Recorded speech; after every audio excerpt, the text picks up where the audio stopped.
Life is suffering. Right. Indisputable. What do you do about that?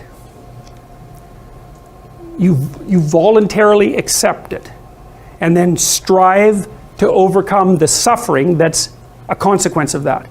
And you do that for you, and you do that in a way that makes it better for other people. And then that works. And one question might be, well, how well does it work? And the answer is, the only way that you can find out is by trying it.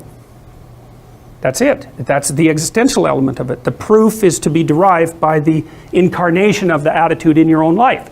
No one can tell you how it will work for you. It's the thing that your destiny is to discover that.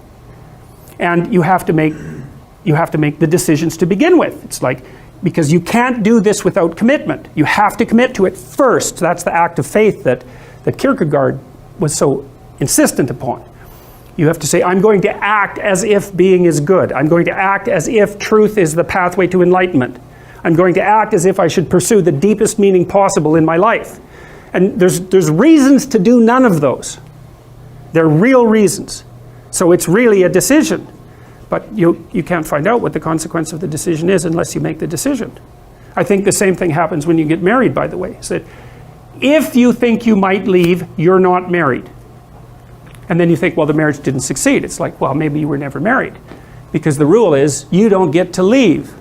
And there's a reason for that rule. Now, I'm not saying that there aren't situations where there should be exceptions made for that. That's not the point.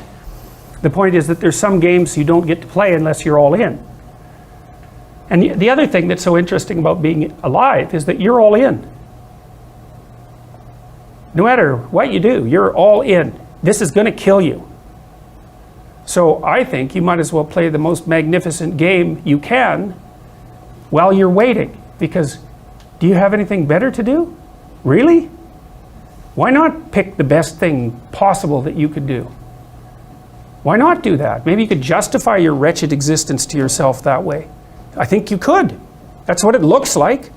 You know, people find such meaning in the responsibilities they adopt, it stops making them ask questions about what life is for if there will be conflict between belief systems, and that can be a catastrophe, and that's being played out everywhere again in very many ways.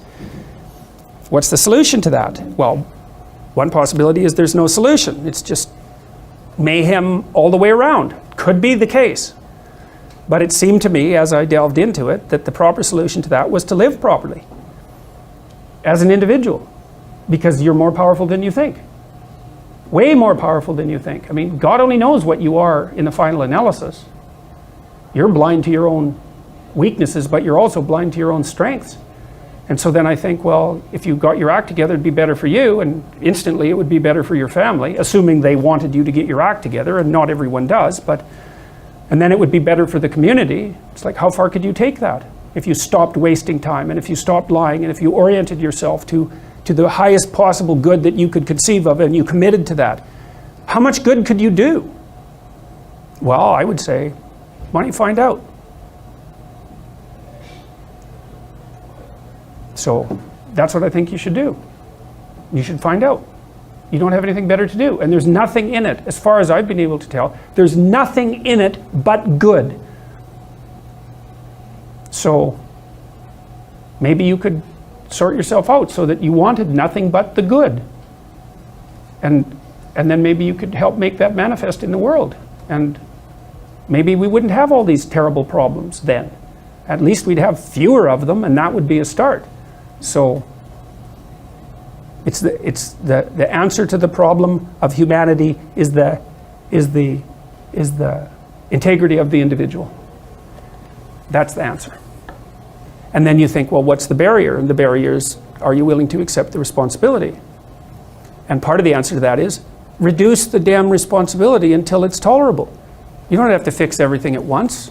You could just start by fixing the things that you could fix. Or you could even do it more.